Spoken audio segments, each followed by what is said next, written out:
and that didn't sort of work out until a little bit later in life when I actually lived some life. So I had a semi-career in professional rugby league when I was younger, which didn't turn out the way I'd hoped.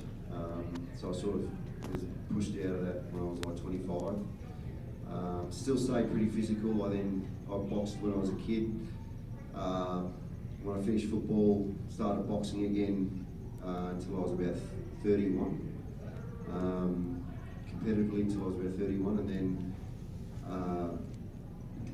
work-wise, I was just working as a sales rep. I was working for a beer company, selling beer to Australians, which is not a hard job.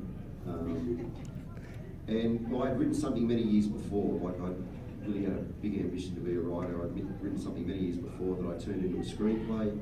The film was funded relatively quickly through a private route. I put myself in the movie. I'll preface this by saying I'm bipolar, so I was probably in a state of hypomania at the time, which I was. Thought I was invincible, but I did do that. The film was bought by Paramount Pictures.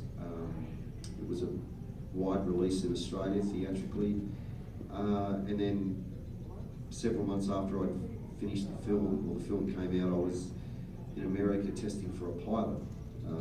I didn't know what a test was. I'd never auditioned for anything before in my life. So I went over there, I got the role, and thus I guess begun an acting career. Coming from a job where I'd written for myself, and then the first audition I'd ever been on, getting the role, I had a very, very, high opinion of myself, I guess, a self-inflated opinion of what I was as an actor, and just thought, well, I auditioned for something, I'm obviously going to get it. That didn't work out. And so for many, for about 18 months after that, the pilot in America, I didn't work, and then from there it's been fairly steady. So I've been remarkably lucky, I think, over the last sort of 5-6 years to be in the right place at the right time for a few of the jobs that I've had. So I'm much more comfortable calling myself an actor these days, but it was not a vocation, it wasn't something that I set out to do. But I find myself here, and I feel remarkably privileged to be doing what I do, which is, make stuff up and pretend to be other people. It's a pretty cool life. My wife often says to me, like I'll say, I've got to go to work, and she says, don't ever say what you do is work. You have a job, but it's not work. So that's the way I sort of look at it. I can't take myself too seriously. Considering the roles I play, I'm either a really bad guy or a really good guy as a copper or something like that, or someone in the military. So, but in the end, it's all make believe, and that's how I sort of look at it. So your first gig as in a movie was for a book that you hadn't published yet. That's right. Yeah. Final Winter. Yep. Tell us about that. Did you originally want to be a writer before? Yeah, like from a very early age. That's I think when you're encouraged when you're young at the things that you're excelling at, and I was, for whatever reason, innately a good creative writer. That's what I really enjoyed. So I wrote something, 20 years ago now, as a manuscript, in a prose sort of form. And didn't have it published, it wasn't published. I figured it might make a good screenplay. It was probably a better, either a TV series or a film rather than a book, and adapted it as a screenplay, and that's how it got up. So, and subsequent to that, I've written 3 novels that have all been published with Penguin, Random House, so I've been lucky enough, to fulfil that side of my artistic pursuit, I guess. Like I said, I'm comfortable calling myself an actor, but how I see myself is much more a writer than an actor. It's a big part of who I am, and it's a really nice anchor for me. But that's how I got started. Writing was sort of the catalyst and the genesis of acting. So that first movie that you had put out, it didn't do so well in the theaters. No. How do you bounce back from setbacks I think it was really, really critically well received. It didn't make money, which is, you know, for Australian films is pretty common. For an Australian film to make money, it just doesn't happen all that often. There might have been some problems with the time it was released, or so many things have to come together for it to work. So to bounce back from it, I didn't have to really bounce back from it because it was really well received. The fact that it didn't make money wasn't an indication of, you know, I guess the performances or the film. It was just, you know, the market at the time, I guess. So, but look, it still hurt. It stings. You know, like you want it to do well and you want people to see it. Yeah, at the time it was a bit of it was a major bummer. You know, like you put all that time into it, and people invested a lot of money in it. It just didn't work out the way we hoped. But thankfully for me, you know, it spawned this acting career, which is I've been very lucky. Yeah. So have you been enjoying working on the set of Arrow? Yeah, Arrow's been a great show. You know, like it's look, I'll be honest, I'm not a mad comic book fan. I loved Superman growing up, the cartoon. I loved Batman, you know, the Adam West, you know, the campy thing. I loved that. It was fantastic. But I wasn't a real comic book fan. So when Arrow came to me, I was coming off a film called Riddick I did with Big Vin. And so they were fairly specific in what they wanted. So I didn't have to audition. They offered it to me. Now, I'll be honest, they said, agent rang out and said, you're being offered this role in Arrow, which I knew what Arrow was. I knew Arrow because I'd seen Stephen Amell doing it, you know, the chin-ups, and my wife's going, wow, he's hot. That's as much as I knew about Arrow. And so I got offered the role, and they said, you're playing Ra's al Ghul or Ra's al Ghul. I was like, no, the fuck he was. Like, I was like, who's he? And they said, oh, he's huge in the DC comic world. It's the Liam Neeson character in the Christopher Nolan's Batman. I was like, oh, wow. And then I did some research on it, and because my agent was like, you don't want to do this. You know, I was like, well, hang on, let me just investigate it. You know, like I'd like to see what, and I was like, no, absolutely, I'm doing this. Sounds amazing. And so, you know, the producers had a lot of faith in, you know, what they want. I think they wanted a certain look, a certain physicality with him. So they were very specific. They offered it to me, and I got to do whatever I wanted. You know, I didn't want to make Raz, when I played him, this, you know, evil guy. Like I wanted him to, you know, I wanted to show a compassionate side to him. You know, he says one of the first episodes I did, you know, I replaced evil with death. So I didn't see him as a bad guy at all. I just saw him as someone who doesn't tolerate bad people, and is pretty, you know, pretty forthright in what he does with them. He just gets rid of it. So they gave me all that scope to do what I wanted, which was wonderful. So I've got to be honest, that's the most fun I've ever had playing a role. And I played some despicable people, real life people who actually existed, and I played some really good people. But this is the most fun I've ever had on a set. It was really good fun. You know, I had a lot of dialogue. He's a very verbose bloke, so you know, I had all these wonderful monologues that I had to deliver, which were, you know, a lot of the time with me and Stephen, or with Barrowman, or, you know, the rest of the cast. So I loved it. It was one of the good experiences I've had. And they're not always great as an actor. Like, you guys work and you don't always have good days, but that was a pleasure to be on. I think having the creative capabilities to form the role around how you feel should be, I think that's paramount to being successful in filling that role. Yeah, there was a lot of pressure. You know, I never felt a lot of pressure before going into a job, but, you know, my wife, so I'm not on any social media. Like, I've got 3 kids, and I think it's got its place, but I'm not a fan. So I wasn't, you know, privy to what was being said, or my wife Googled, you know, Matt Nable, Ra's al Ghul, and she laughed. She said, "You are getting hammered." What do you mean? She goes, like, these people on these blogs have, like, usually just been announced. There was a press release saying Matt Nable's playing Ra's al Ghul. They were like, they thought they were getting Liam Neeson, because Liam Neeson stupidly had said, "Yeah, I wouldn't mind." Someone asked him, you know, like, are you going to, you know, reprise your role in Arrow as Ra's al Ghul? And Liam Neeson, who's never going to do it. Says, yeah, I might do that. So all these people think they're getting Liam Neeson, they fucking get me. So they're blowing up, you know, like, who's this guy? So I knew going into it that I had to, you know, there was some pressure. I was like, you can't stuff this up, you know, like, you've got to. So I was very aware of that, and I hadn't felt that way before. So, you know, and then I started Googling it, which you should never do, reading all the, you know, and I was like, Jesus. Thankfully, people were very, you know, by and large, were really, really responsive to the portrayal, which, you know, you don't know sometimes it's hit and miss, but like, I was very proud of, you know, what I did. You know, I did a lot of research into Raz and tried to play him different to the other, you know, actors that played him. I think that was really, really important. So, but like, it didn't come without, you know, like I said, an enormous amount of anxiety at the start. Yeah, shit myself. So you've written 3 books since then, since the first, the final insert.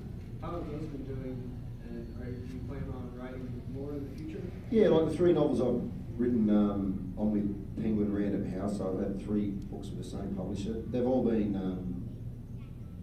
they've done well, you know, critically really well received. They're, you know, it's not a genre, it's literary fiction, so I write about people and, you know, the dark side of things sometimes, or what lies beneath. So that's what's interested me over the last few years, and so they're hard books sometimes to sell, but they've sold well. I've got another one that'll come out probably end of next year, early the year after. I'll always write novels. That's like I said, a really nice anchor for me to, you know, away from acting is to put that aside and then have a longer time to go and write. So without that, I find myself a bit lost. I'm not geared towards this very well, you know, like, you know, I have some mental health issues that I've got to deal with, suffer from depression. Like I said, I'm bipolar too, so, which I'm very open about. This industry, that's not a good mix, you know, I'm away from home a lot. So I'm trying to make my life much more simple. This is the first con I've done this year. I struggle when I'm away. And writing is a really, really nice, like I said, prize from doing this. Some people handle this stuff really, really well. You know, the dealing with people side of things, and I'm all good with that. It just sometimes can be overwhelming, and the time away from my wife and kids is getting harder and harder to deal with. So, like I said, if I'm writing, there's a nice anchor there. So I sort of use that as a bit of a base, and because it's easy to, you know, buy into the bullshit, to be honest. You know, like there's, you know, people are coming here for my autograph, they're paying $40, it's not worth 4 fucking cents. Do you know what I mean? Like, and you people are handing over money, and for me there's a real conflict of, you know, I go home and I don't feel particularly good about it. You know, like, and that's the God honest truth. So those things I struggle with, and like I said, writing is a nice place to put my head, you know, when I might be feeling that way, or, you know, and I think it's incumbent on the actor, when you're here, you know, to interact with the people and to give them an experience that, you know, so it takes a bit out of you. Like, I want to talk to people, I don't just want to sign an autograph and send you on your way type of thing. There was a young girl who came over before, who was, you know, severely disabled and in a wheelchair, and I see things like that, and, you know, I gave her a kiss and a cuddle, and those are the, you know, like, for me, that's made it worthwhile, you know, like, to give her a little bit of joy for whatever reason. Like, I'm a nobody, but to see her smile, and that made me feel good, because, you know, it was from a real place, and you know, I feel very blessed that I'm in this position. So whenever I do feel, you know, overwhelmed, or, you know, I've just got to take a seat back and go, hang on, you're remarkably fucking lucky here. So, you know, check yourself at the door type of thing when you see that type of stuff. Yeah, that's something I've heard several times today throughout some of the other people, is checking the ego can be one of the most important things to keeping your sanity about you. Yeah, look, you know, I don't get, I mean, everyone has an ego to a point, whether it's, you know, everyone's got their gift, they're good at something, and I think a healthy ego, to nourish a healthy ego, is really important. In this industry, you know, there's a real danger of living in a reality that's not reality. You know, people doing things for you, taking you here, taking you there. There's a car for you here. There's airfare paid for you here. There's a hotel. That's not real world. You know, like people don't live that way. So, you know, people do develop egos, and they become precious, and they become arseholes, to be quite honest. You know, like I've had to deal with people like that, and I've got to say, a couple of years ago, I probably lost my way a little bit. And the people around me, people who knew me well, you know, were like disappointed. You know, so I'm not immune to it either. I think in that industry, you can be affected. It's nice to have come through that and have perspective and know what's real and what's not real and what's important and what's not important. If I didn't act tomorrow for the rest of my life, that's fine. You know, that's okay. You know, I'll be okay. I've got a wife, I've got kids. I'll do something else. That's fine. I don't, you know, I don't see myself. I'm no different to anyone else. I'm a fucking actor. You know, like I'm on TV and I'm not even a good actor, really. You know what I mean? Like I'm okay at what I do. I know what I can do well and what I can't do well, but it is what it is. It's, you know, there shouldn't be an ego with this. Absolutely not. You know, like you're entertainers. It's like I said. I pretend to be people and make shit up. That's, I don't know what sort of a contribution that is, but it's not great. You know what I mean? So it's really important for me to check myself all the time and remember those things, because that is the God honest truth. No one is, as an actor, is any more special. You know, and I'm on set with people sometimes, and they carry on, and I'm like, wow, you're the fucking hero. Like, you know, you're not saving lives. You're not a heart surgeon. You know, you're not a community worker. You're an actor. So that's exactly how I feel. So I think one of the best ways to answer those people is, it seems like they're asking the question, do you have any idea who I think I am? yeah, that's right. Don't you know who I am? Yeah. Do you know who I am? Yeah. It's kind of silly to me. No, look, it's ridiculous. There are, you know, and fame, to be honest, and I have, my anonymity is lost to a point, and that's terrible. You know, like there are people that get into this industry, I think, for the craft, and there are people get into it to be famous. I mean, Los Angeles is the only place on earth where you can be famous for fucking nothing. You know, do a sex tape, get yourself all that, you become famous, which is crazy. So, you know, there are only a small percentage of people whose anonymity is gone forever. You look at someone like Brad Pitt or Angelina Jolie or George Clooney or Tom Cruise, that existence you wouldn't wish on anyone. You can't. I've got really good friends that are big movie stars. I wouldn't wish for their life on anyone. They can't go anywhere without getting a photograph taken. They can't go to a pub and have a quiet drink. They can't observe people without someone. That's, you don't want that. Like that's, you fun for 5 minutes and a bit of an ego massage. It's, you know, and then it's done. It's invasive. It's people got to be careful what they wish for, because on that level, it's, you know, it's entitlement. You know, like, and in Australia, people are pretty good. And I've got to say, in America, everyone's really, really nice. You know, everyone's remarkably gracious and very polite. In Australia, we have a tall poppy syndrome. So if you do on all, they want to cut you down. So people see me, and I've got a high profile back home. So, you know, they'll see me. They don't particularly know. They know who I am, but they'd be like, oh, that's that fucking guy from TV. Then they get drunk, and then they want to take photos, and then they want autographs, and then they talk shit. And it's hard, you know. Like I've got my mates, and you know, I go out. I just want to be left alone. You know? Like it's, but that you sign on for that when you do it. I didn't know about all that when I started, and then that's what you sign on for. You know, I can see how people, you know, Sean Penn or someone gets a bit loose at the paparazzi, and you know, it's not. I don't think that would be very fun for anyone. You know, you can only have your photo taken so many times without going, really, like, why are you taking my photo? That's the problem I have with social media. It's like, who cares what I say? I'm not informed. You know, I'm ignorant when it comes to politics or you know, world issues. So I'm going to post something that I had to eat. Who cares? You know, like, or I don't get it. Yeah, so, and look, as an actor, the less, and a writer, the less people know about me, the better. You know what I mean? So what do you think you